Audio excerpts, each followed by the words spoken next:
A lot of this isn't going to make sense to you, and I'm sorry about that. I'm just going to start at the beginning, with the house.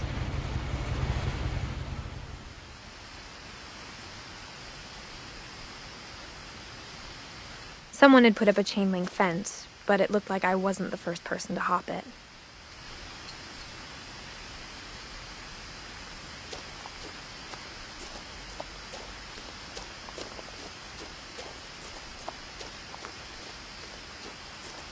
I lived here until I was 11, but I wasn't allowed inside half the rooms.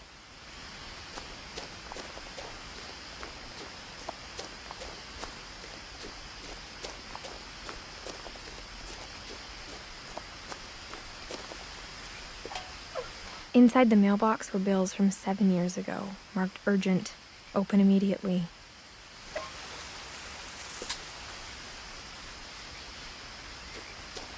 I hadn't been back since my brother Lewis's funeral.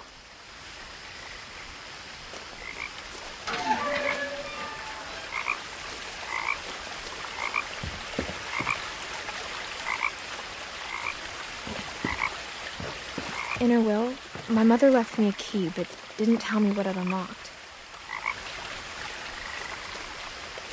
Maybe she thought I'd know, or she thought that the mystery would be enough to bring me back.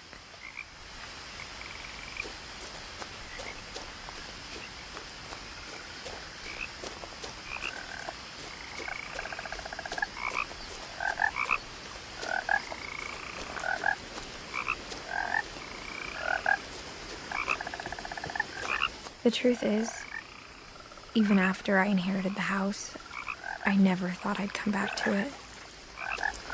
But now I had questions about my family that only the house knew the answers to.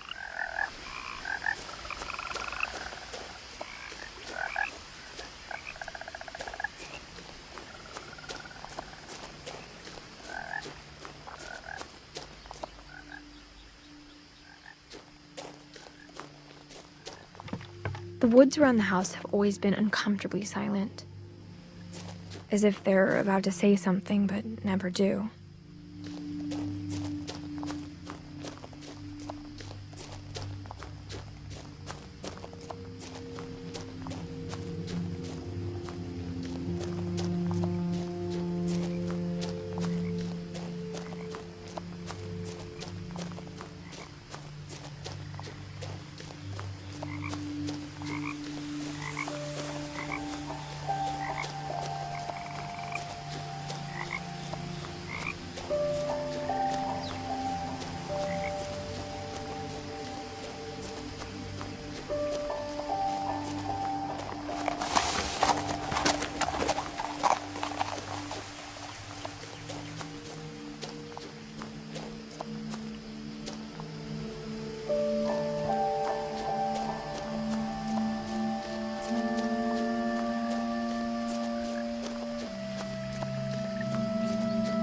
No one had driven this way in a long time, but I saw a few hoof prints.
The house was exactly like I remembered it, the way I'd been dreaming about it.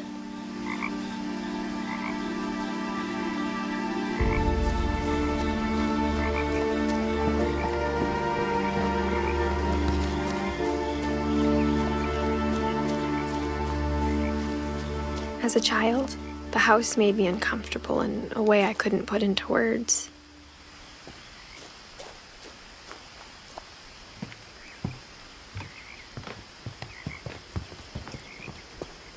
I asked Edie once about the dragon in the pond. She said it had killed her husband. I was 6. It seemed like an odd joke to me even then.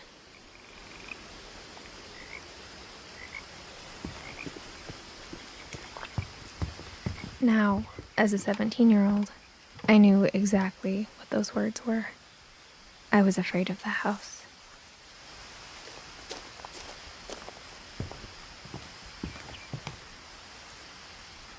I hoped the key might unlock the front door. It didn't.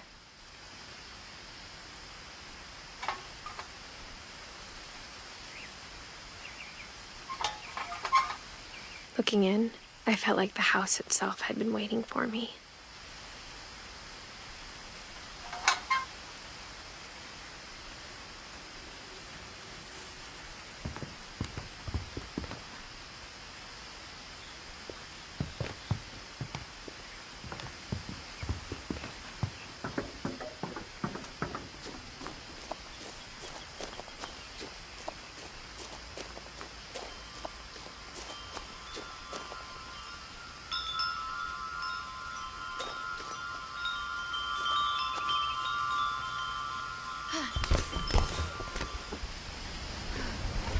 Crawling through the doggy door used to be a lot easier when I was 11.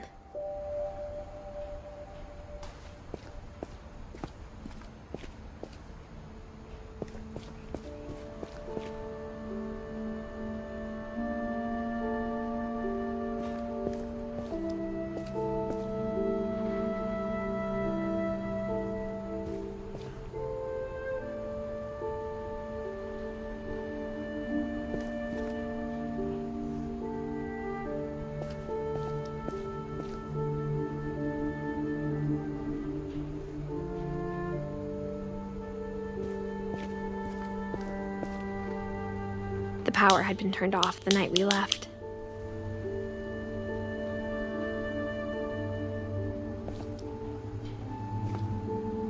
For the first time in years,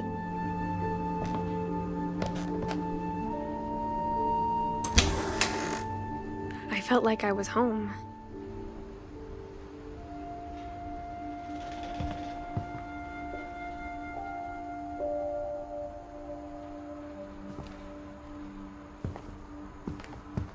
But instead of a family, there were just memories of one.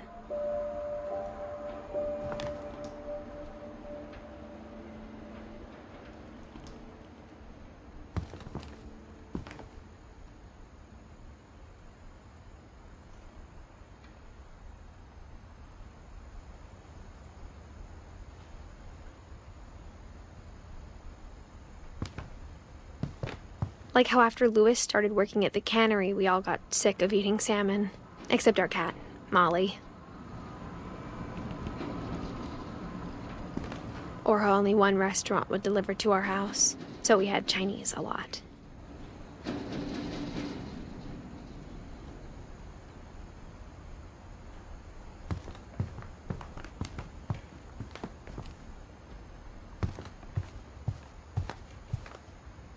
The table was still a wreck from the night we left. It was like a bomb had gone off, killing everyone but sparing the furniture.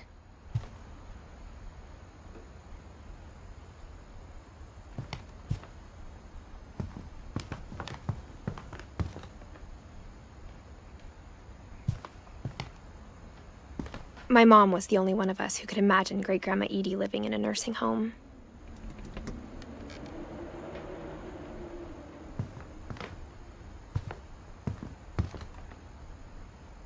Nothing in the house looked abnormal.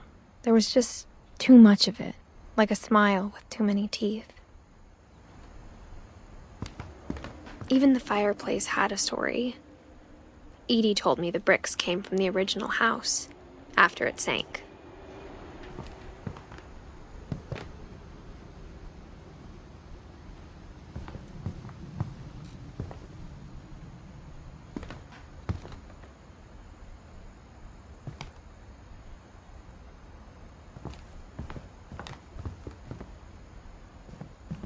Mom always told me to stay out of the basement, so I wasn't too surprised when the key didn't fit.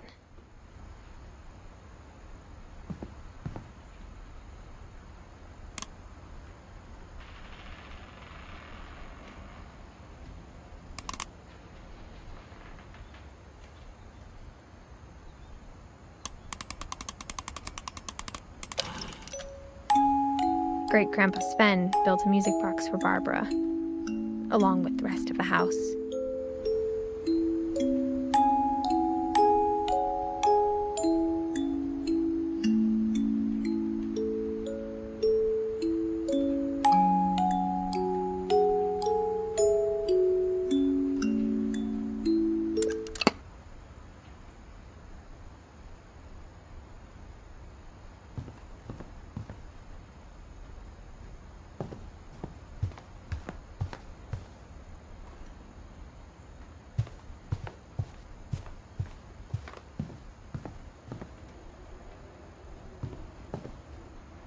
My mom wasn't much of an optimist, but she never stopped believing that my brother Milton was alive.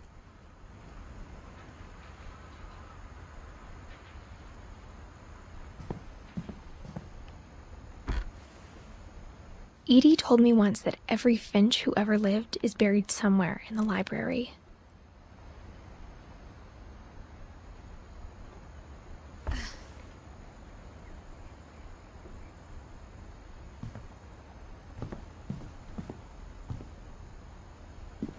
After Milton disappeared, Mom sealed up all the bedrooms. Then Edie retaliated and drilled peepholes.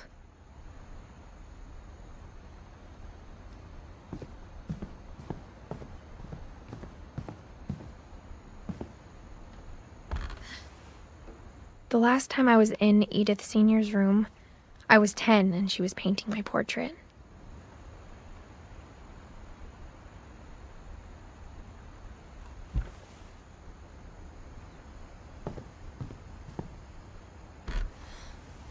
As a kid, I just assumed every house had peepholes and sealed rooms you weren't allowed inside of.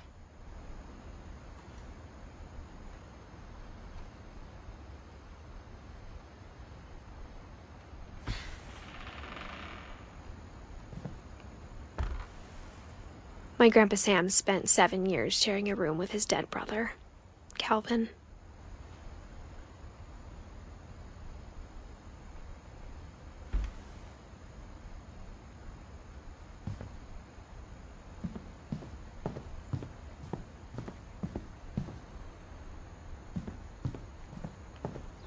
Whenever people ask me about my family, the first thing they always want to know about is Barbara.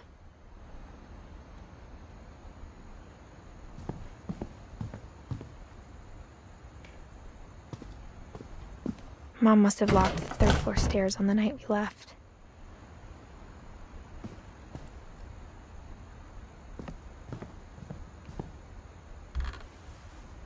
Barbara was a child star for 2 years, until America grew out of it.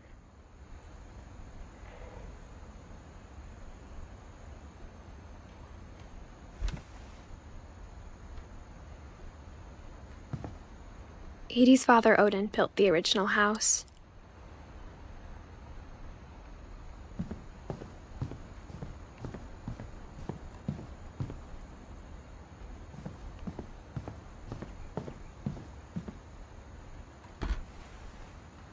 Molly always seemed like a girl I could imagine being friends with, if she hadn't died in 1947.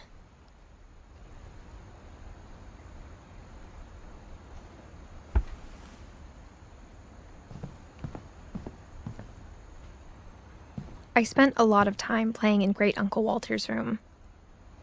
I think my mom sometimes regretted not sealing it up.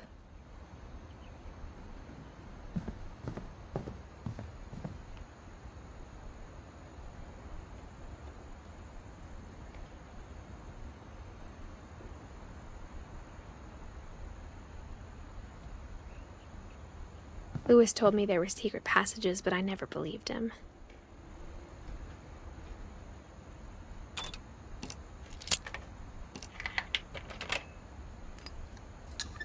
Turns out, my mom was really good at keeping secrets. Now it was time to find out what my mom had been afraid of.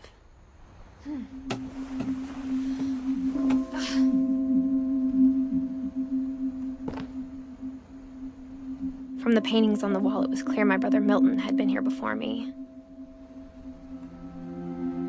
Reading this, maybe it sounds like I had a plan. But I had no idea what was behind that door.